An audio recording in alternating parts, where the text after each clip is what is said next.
Yeah, go ahead, Manasi. Prabhuji, Dandavat Pranam. Lord Brahma underwent a severe type of meditation for 1000 celestial years. That means celestial years means how many? I didn't get you here, Prabhuji. Can you explain it? The celestial years are generally calculated to be like 1 day of celestial years is considered 1 year on the earthly planets. So 360 years of earthly planets are considered one celestial year. There's 1:360.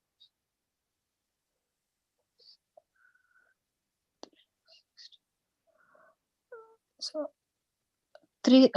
Come again. The last point I didn't get you, Prabhuji. 360. How much? 360 years on Earth is considered 1 year in the heavenly planets, a celestial year. One celestial year is equal to 360 earthly years. Okay, Prabhuji. So Prabhuji, how the days and nights are like? The days are much longer. The days in celestial regions are 6 months day and 6 months night. Uttarayan, one Uttarayan considered daytime and Dakshinayan considered nighttime in the heavenly planet, celestial region. That mean if there is a Ekadashi on that planet, that means Sorry? 1 year. If there is a Ekadashi on that planet, yeah, so that is 1 year, equivalent to 1 year on earthly planet. Oh.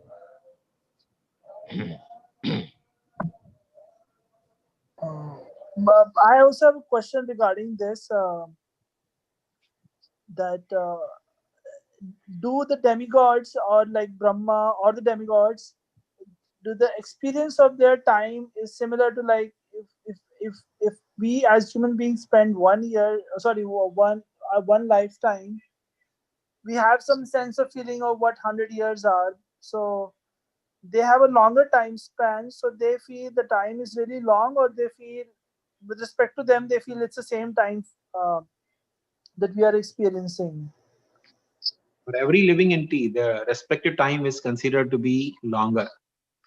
So just like we feel 100 years lifespan, similarly a bug who takes only birth in the night time and dies in the night only, within few hours his whole life is finished, also thinks himself to be living for 100 years. So I was thinking like I also heard this. So I was thinking like then when demigods have a longer lifespan, then if they also feel that it's same duration, like if the experience is the same, then what's the point of having a longer life duration? Actually, there is no point in having longer duration of life. Yeah.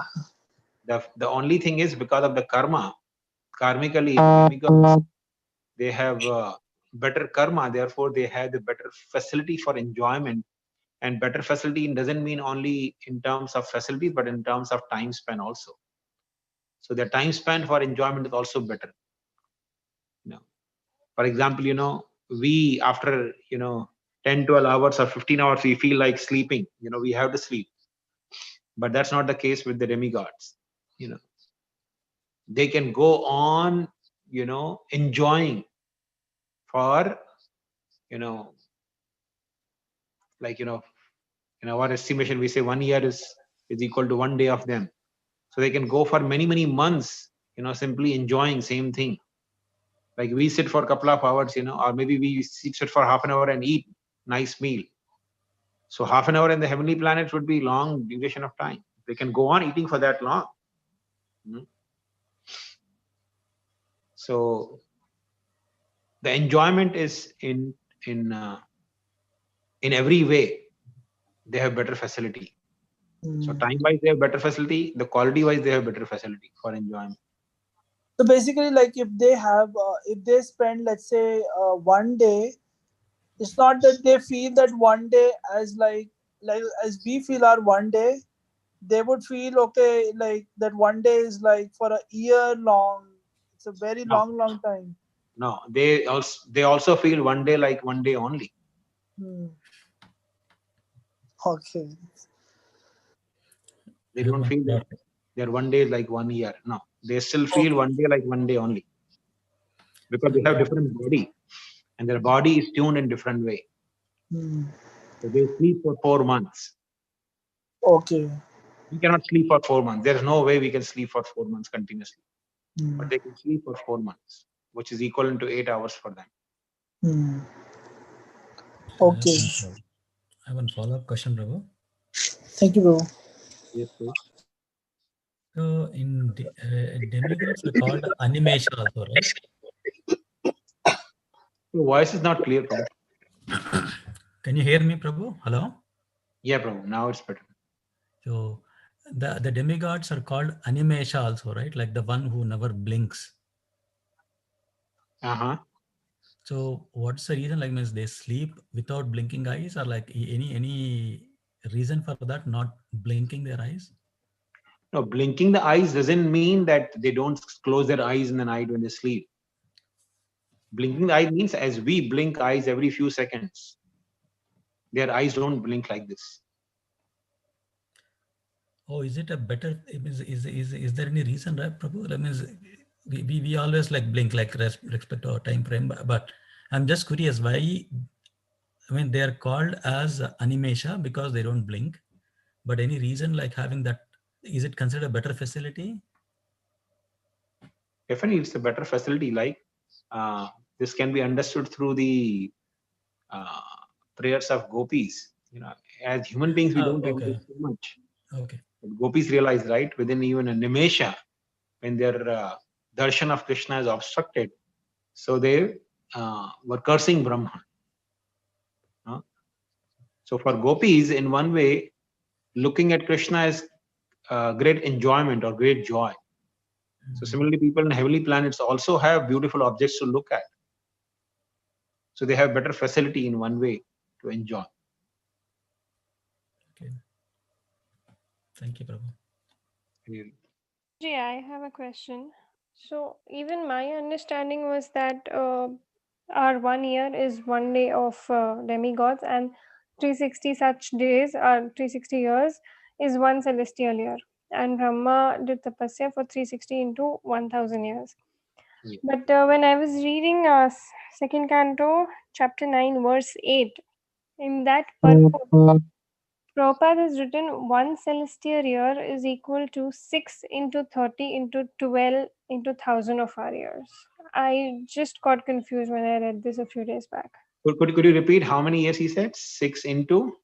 1 celestial year is equal to 6 into 30 into 12 into 1000 of our years. 6 into? Which is 2160. 6 into 30 into 12. 6 into 30, right? Into 12, yes. 6 into 30 is 360. Into 12 is 2160. And into 1000 of our years is 1 celestial year. Sahasra Yuga Paryantam. No, that's not that. I have to look at Mati figures. I'm not able to correlate.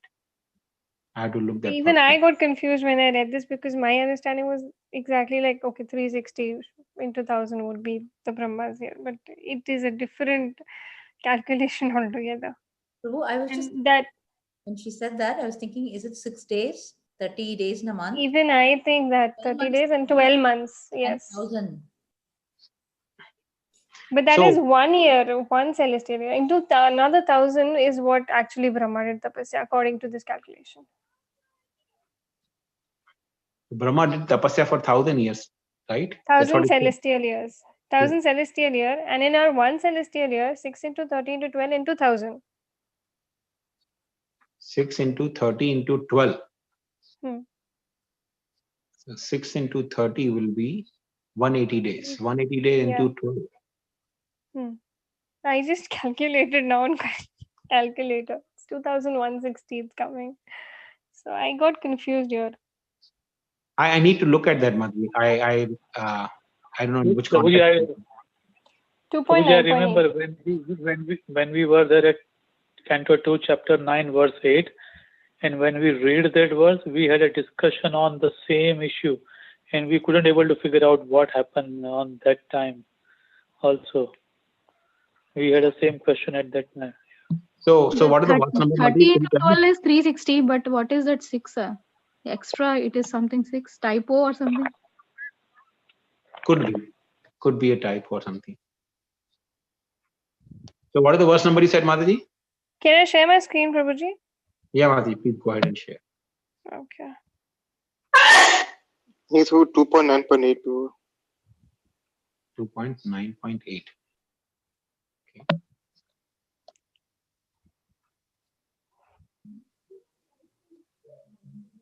We discussed that second canto, same Prabhu, you explained something. Maybe we can find Shukeshwari Mataji's notes there. Yeah, there is confusion at that time and you explained, but I didn't remember, but yeah, the same topic. Is it visible, Prabhuji, my screen? Yeah, now I can see here, one celestial year is equal to 6 into 30 into 12 into 1000 of our years. So that is one celestial year.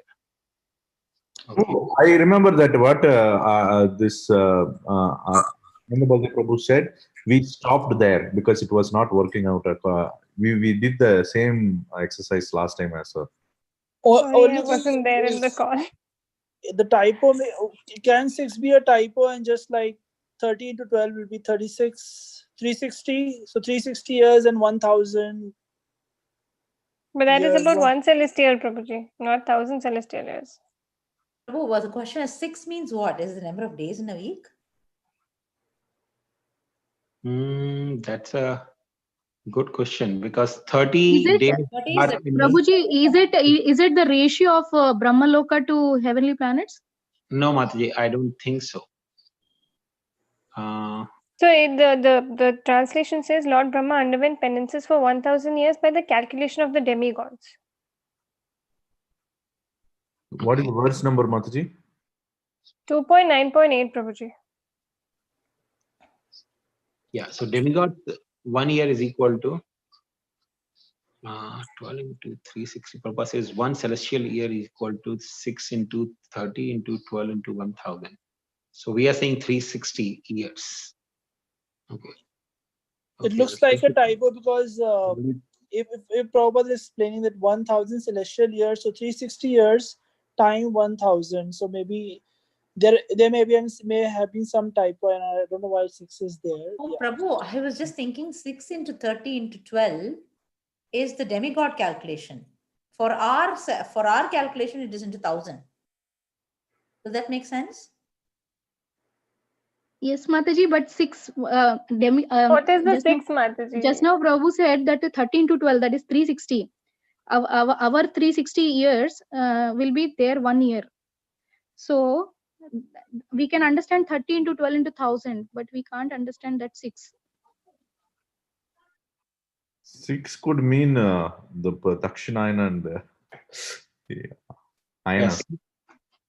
6 would generally mean Ayana. So 30 days is 1 month. So 6 months of Uttarayan Dakshinan multiplied with 12 such Uttarayan Dakshinans. Doesn't make any sense. That means it becomes 6 years. Right? And 6 years multiplied with 1000 becomes 6,000 years. Yeah. Prabhuji, I was thinking it could be, but I am not sure. Prabhupada's not talking about days, he's talking about years. Yeah. Prabhuji, is it like one demigod year is 6 demigod years is 1 Brahma year, something like that? No, nothing like that. It's talking about our region. So we are talking about 360 years, but here it's talking about 360 multiplied 2160. So 360 will be 3,600 multiplied with 6. So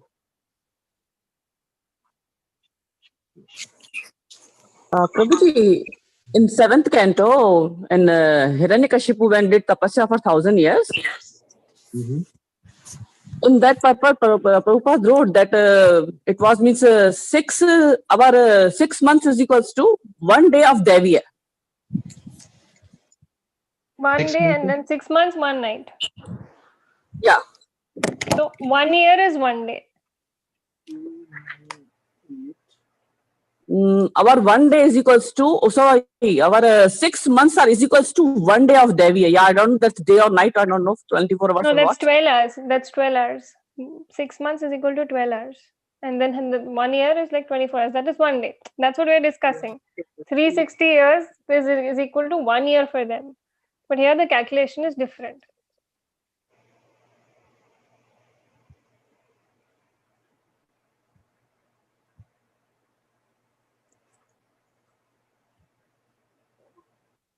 Two 160,000 years is equal to 1 celestial year.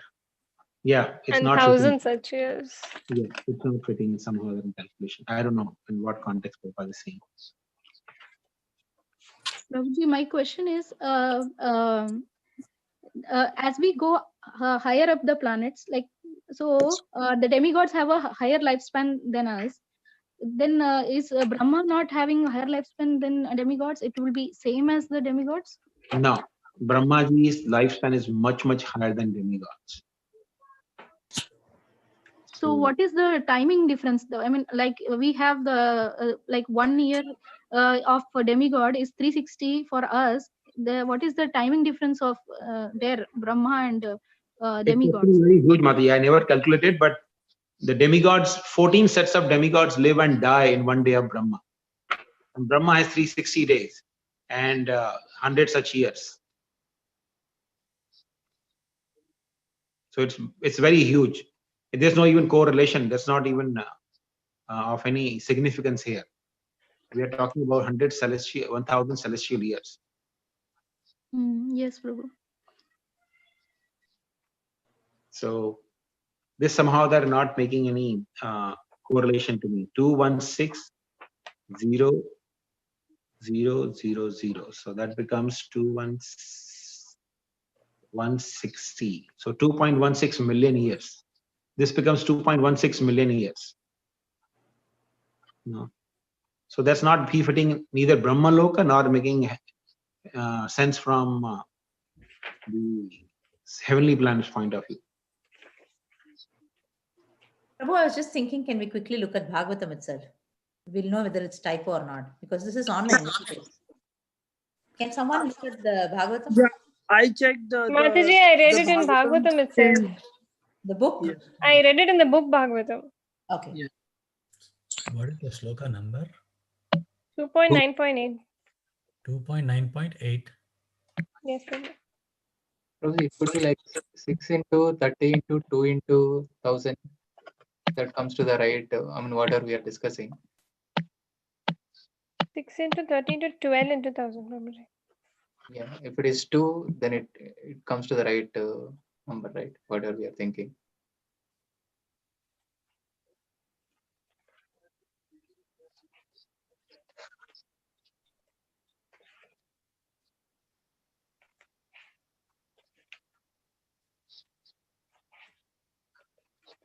Yeah, so I have.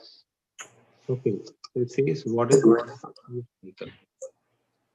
So if you calculate, this comes to half of Divya Yuga. Half of Divya Yuga. Divya Yuga. Yeah. So the total of Divya Yuga will be 4.32 million years, right? So half of that will be 2.16 is. 2.16. Yeah, makes sense. So half of Divya Yuga is Prabhupada saying equal to 1 celestial year. 1 Divya Yuga is how much, Prabhu? How it is calculated? 4.32 million years, Mataji. So Divya Yuga is 4 cycle of 4 yugas, right? Yes, 4 yugas together, that comes to 4.32 million years. And this is 2.16 million. So yeah, makes sense, looks like some calculation is fitting now, but I don't know how it becomes celestial year. Equal. All the 4 yugas together is 1 Divya Yuga? Yes, it's called 1 Divya Yuga. Oh, that's right, because 1 mantra is there for 71 Divya Yugas. Yeah, so according to Prabhupada, Prabhupada saying here, that means 1 set of 4 yugas is equal to 2 celestial years.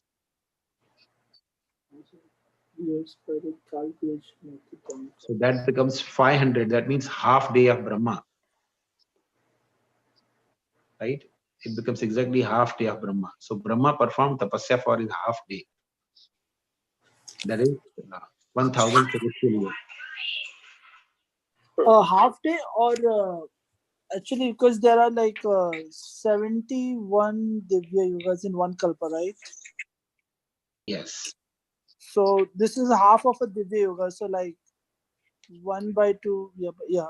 This is like not half day, right? So probably what you said is the 1000 Divya Yugas become one day, so 500 Divya Yugas become half a day. That's what you mean, right? Oh, okay. Yes, that's right. Can you repeat that, Prabhuji? I'm sorry. There are, according to Bhagavad Gita, 1000 Divya Yugas are equivalent to 1 day of Brahma. Correct. And according to this calculation Prabhupada is given here, it comes to be 500 Divya Yugas equivalent to 1000 celestial years. So it looks like Brahma performed tapasya for half a day. 6 hours of his time. But he performed for thousands of celestial years. Yeah, so 1000 celestial years, according to this calculation which Prabhupada is given, is equivalent to half day of Brahma. Okay. Am I right, Vijay Prabhu? Makes sense? Yes, Prabhuji. I mean, if we go with this calculation, what you're saying is correct, Prabhuji. Yes, Prabhu, it makes sense. So 6 hours of Brahma is equivalent to the time that he did. But I'm just confused because Prabhupada generally mentions that celestial years is, and according to even Surya Siddhanta, celestial year is equivalent to 360 years on earthly planet. It says here underwent penances for 1000 years by the calculations of the demigods. Yeah, that's I right. don't know. The demigod calculation is nothing but celestial year. One celestial year is called. Right. Okay.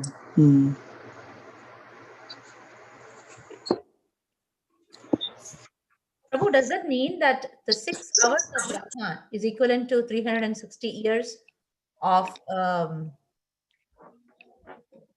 or 360 days of the demigods? Mataji, I think Brahma half a day half is the day and half is night, right? No, Mataji, this is only 6 hours. He meditates during the 12 hours is his day. So 6 hours he's doing this meditation. So my question is, does that calculate to the, because Brahma is still higher level to the demigods, right?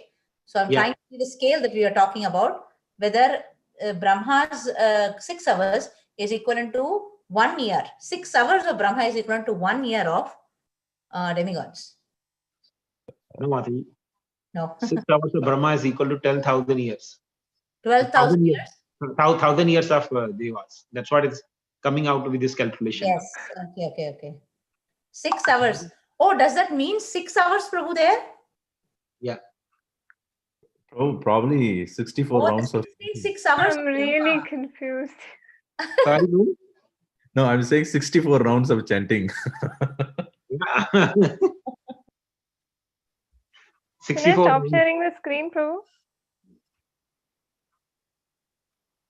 Sorry, Mataji? Can I stop sharing the screen? Yeah, Mataji, please. You can. But I'm really confused, Prabhuji.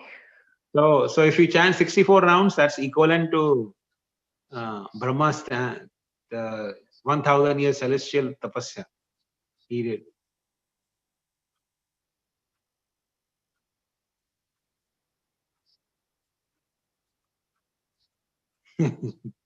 Thank you very much, I think. So, I think. I have another question. Yes, Arjun, go ahead.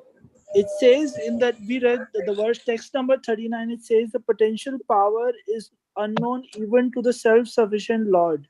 So I was kind of puzzled by this, that how can the potency of the Supreme Personality of Godhead be unknown to him? How? What you said, Prabhu?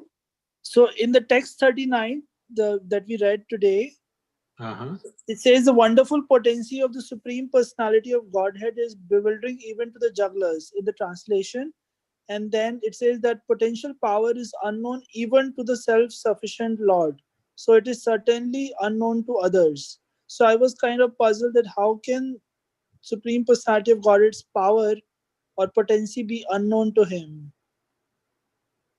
Well, this is actually explained in different ways by Vaishnava Acharyas. So the Anant Shesha is also considered the Supreme Lord, right? Yes. So it says Anant Shesha also doesn't know the glories of the Supreme Lord. The power of energies, the extent of his energies, not known to Anant Shesha. So in that way, Anant Shesha, because he's not different than Supreme Lord, he doesn't know. And also, Prabhupada actually in one conversation explains that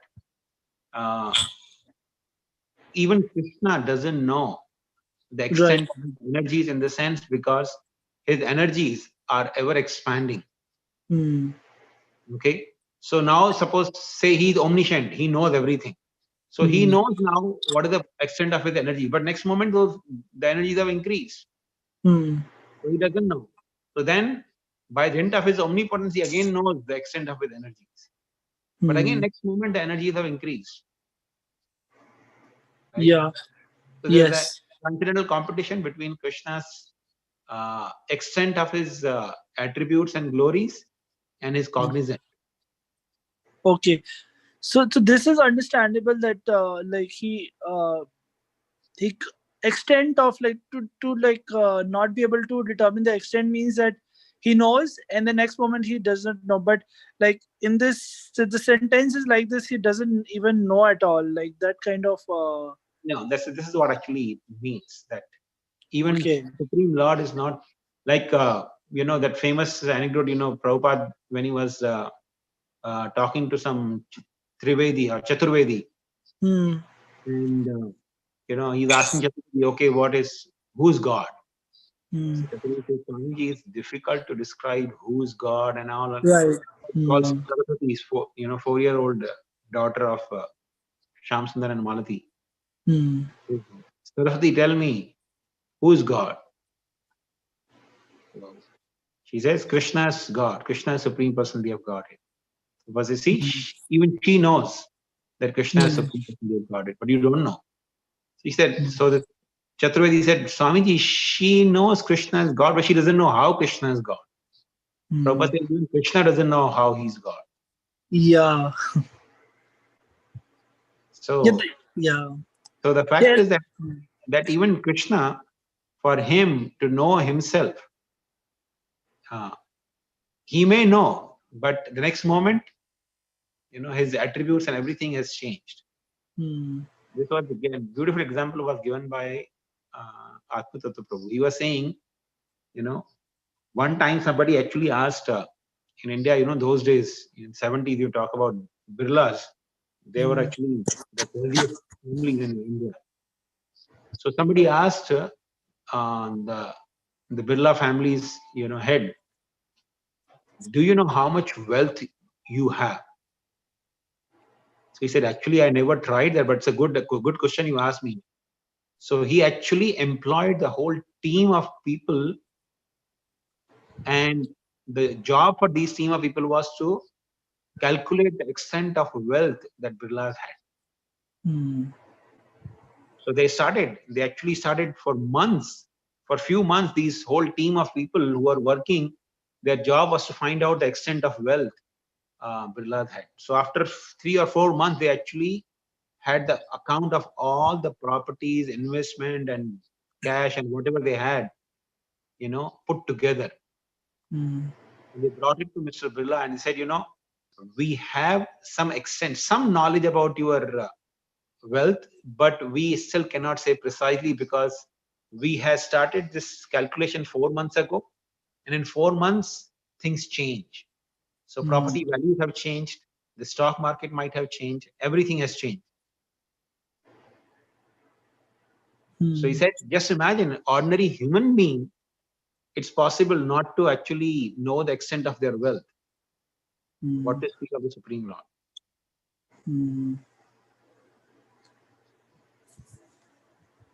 Prabhuji, hope I that was makes sense, thinking Prabhu. on the lines like in spiritual maths, 1 minus 1 is also 1 and 1 plus 1 is also 1. So there is the marginal energy, the jivas get separated from the Lord at the time of creation and then they merge into his body. So still he's one. He never reduces. That is what we read in the purport of Bhagavatam, I think first verse, right? Similar. So those keep on changing. It's very dynamic. So it is never possible to give a correct estimate. Maybe is that the reason?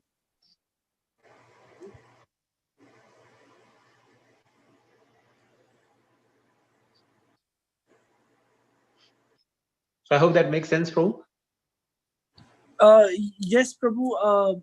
The only thing is when we hear like what Prabhupada said, then it becomes we tend to think of that Krishna does not know, rather than we don't think it as that he does not know the extent.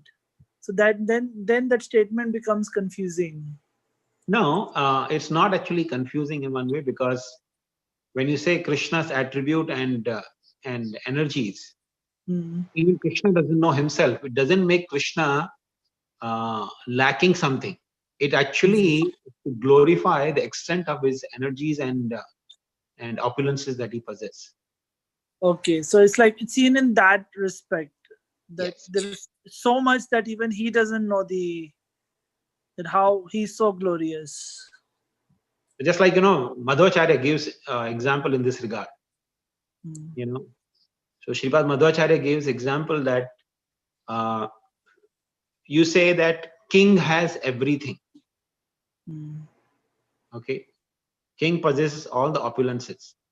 Then you say king has no poverty. Somebody will say, hey, he doesn't have poverty, so he's lacking something. See, he doesn't have poverty. But not having poverty is not a blemish or fault in the king. So king means he is not poverty stricken, right? Similarly, Yes. when you say God's opulences are unlimited, and even God doesn't know his opulences, that's not a blemish or a limitation of God. Right. Yes. Yeah. That makes sense. Yeah. Thank you, Prabhu. Hari Hari. Hari. Oh, sorry, I had a question. I was just thinking, what was the conclusion of the 6 into the years that we were talking about? So, Madhi, according to this calculation that Prabhupada gives in that purport, it will be half a day of Brahma. That will be equivalent to 1,000 celestial years. Okay. And if we take the general calculation that is known according to our, statements of Bhagavatam, then it becomes 360,000 years of earthly calculation. 360,000 years. Yes. Okay, so 6 actually means, you mean hours for that particular calculation? Yeah. So half a day of Brahma is like 1,000 celestial years for demigods. That is the calculation. That's right, according to this calculation. That will be 360,000 years for us. Is that right, Prabhu? No, Mati, 360,000 years with the general calculation that we take 1 day of demigods equivalent to 1 year on earth. Okay. With that calculation, it becomes 360,000 years. But with the calculation that Prabhupada is giving, with that calculation, it will be half a day of Brahma. Okay, yeah. Thank you, Prabhuji. Hare Krishna, Prabhuji, I have one question. Sorry, you may continue, Mataji. Go ahead, Mataji. Oh, one second. Prabhuji, can you just switch off your camera and turn it on? It got actually stuck here. Oh, once again, I think I was on the screen.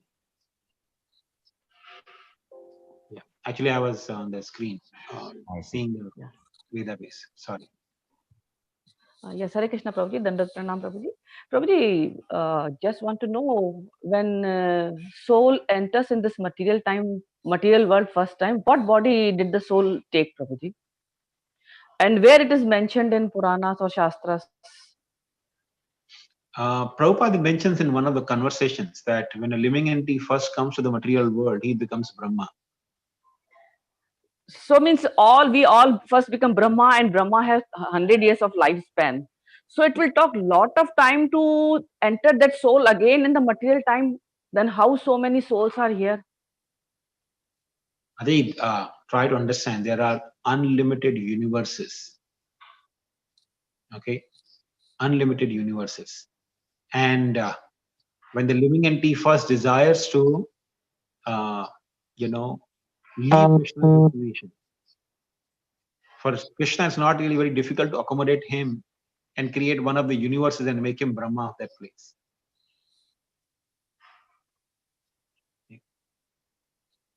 Make sense? There are unlimited universes. That means there are unlimited Brahmas as well in each and every universe.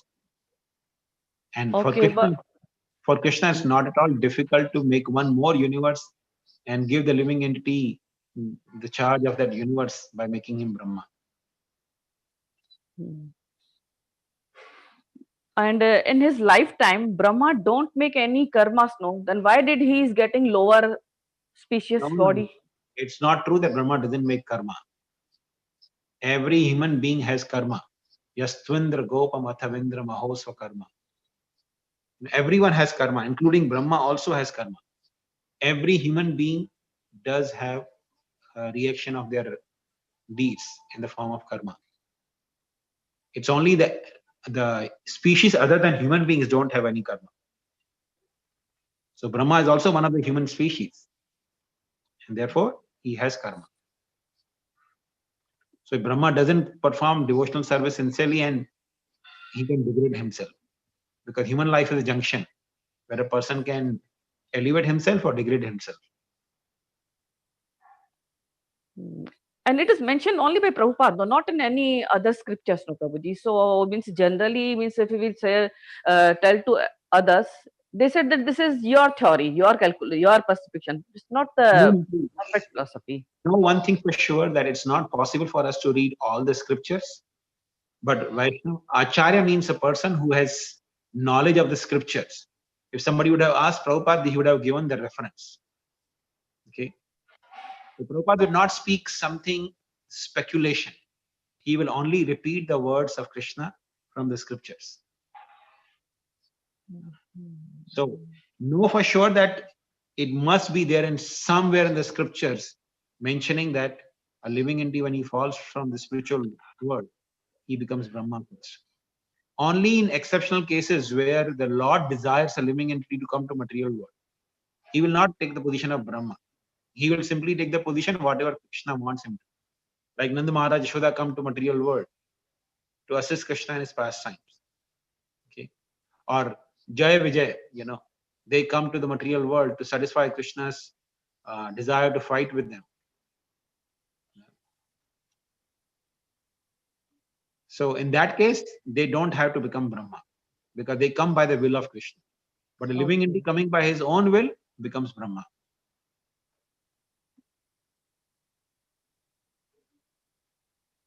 Okay, and earlier we were in a spiritual world with Krishna. Is it mentioned in any scripture? It is also same Prabhupada's. I don't recollect reading somewhere in the scriptures that we were with Krishna and we fell down, but this is there by Srila Prabhupada and also the Vaishnava Acharya. Like Bhaktivinoda Thakur also mentions that.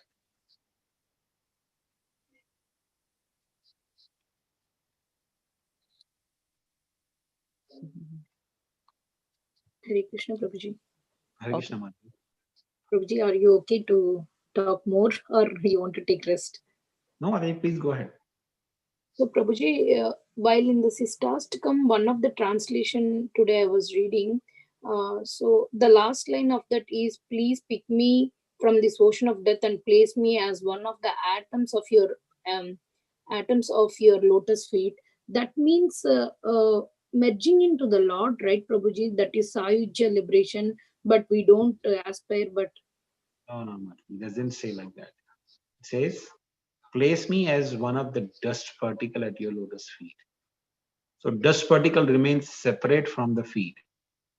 Doesn't merge with feet of Krishna. Here it wrote atoms of your lotus feet. Yes. So it's like a dust particle at the feet. So dust particle is still a particle separate, has separate existence. Okay. It's not talking about Sayuja Mukti, it's talking about remaining as a dust particle at the feet of Krishna. Sure, Prabhuji, then it makes sense. Prabhuji, I have one more question. Again, repeating the same question what we discussed in 2 weeks back, like Santa neutral stage.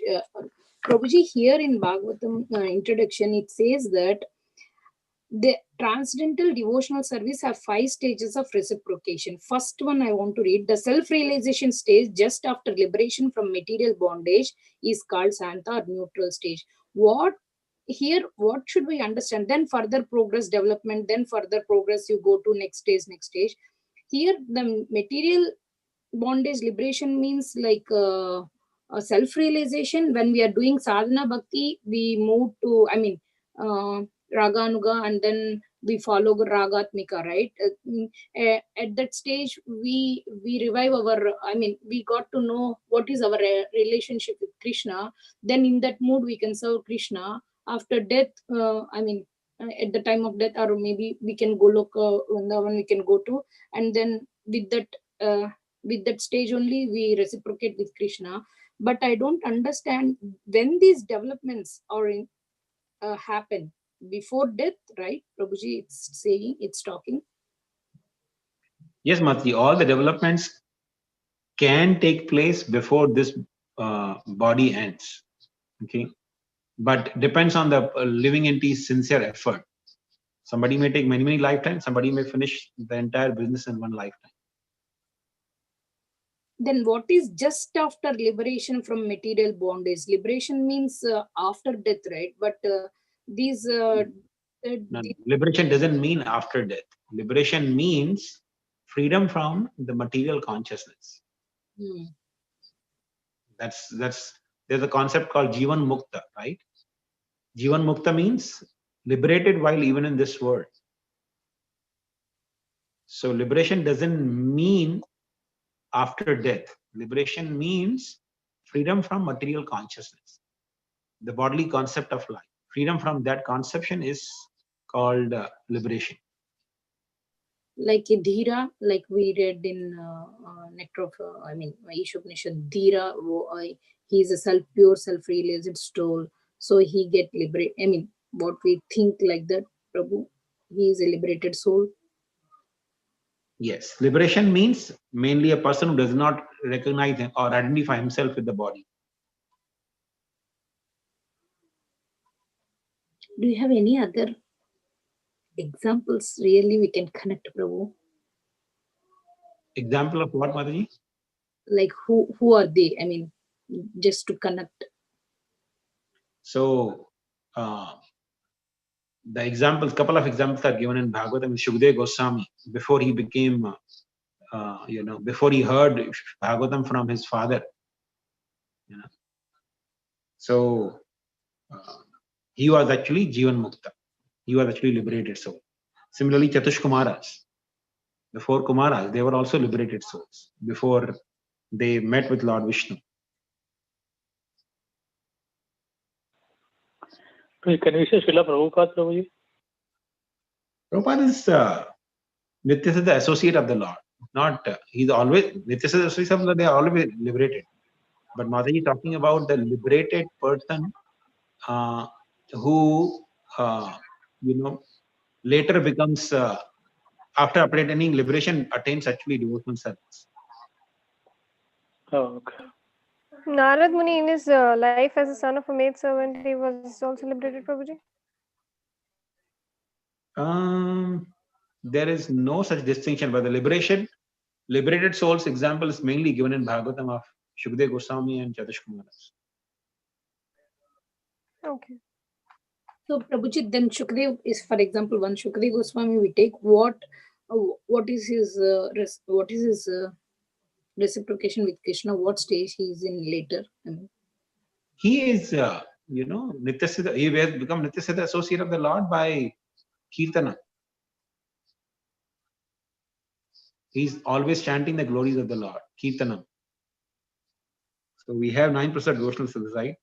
So Shukdev Goswami is given example for perfecting life by Kirtanam. I'm asking, like, what he's in Dasya, Sakya, or Vatsalya, what is his eternal thing in Golok Vrindavan? I mean, In Golok Vrindavan, he is parrot of Srimati Radharani.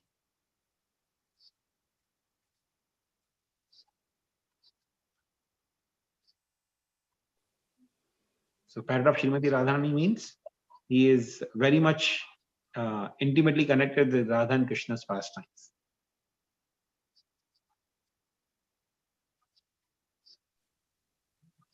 Okay, Prabhuji. Thank you. Is it a good time to speak? It's 10:15. Yeah, Prabhu, go ahead. There. No, it's Okay. 9:45 here. Yeah, 9:45. Sorry. In Bhagavad Gita 18.66, Krishna says that Arjuna, that you surrender to me, and I'll give you freedom from all your sin. So there is little confusion that is it just sin or good karma also? Because he specifically mentioned aham tum sarva papebhyo mokshasami mashucha. So, and I read the Prabhupada commentary also. So it just says all your sinful activities will be forgiven, but the where you stuck is the good karma also. Actually speaking, from absolute perspective, whether pious or impious karma, they are both considered sins. Because sin means a living entity is continuation of cycle of birth and death. But of course, Krishna was talking in sense of, Arjuna was afraid of killing his relatives, right? So in that sense, Krishna is talking about aham tam sarva papebhyo. If you are thinking that you will be afflicted by some sins, I will deliver you from that. But it actually means sins, not only sins, but anything that will make a living entity continue the repetition of birth.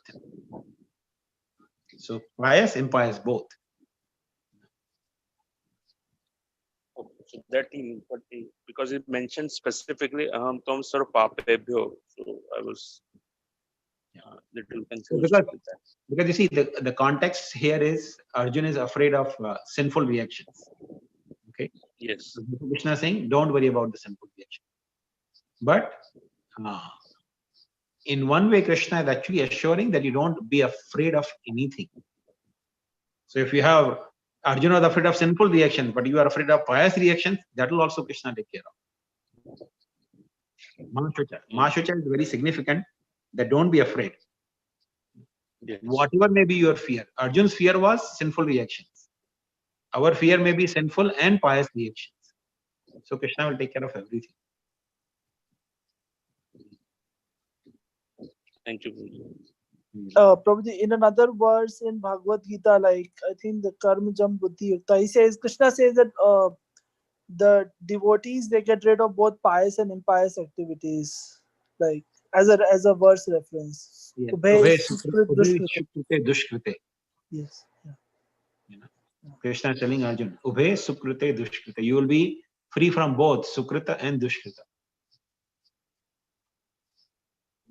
That he also confirms in the shlokas where he says that offer everything to me and I will then this way there will be no good and bad result of the same. Yeah. Yeah. So that he says, but then when it comes to end 18.66, that is the final verdict that he says. Because Krishna is just trying to give assurance to Arjuna that don't worry about sinful reactions. Okay, thank you.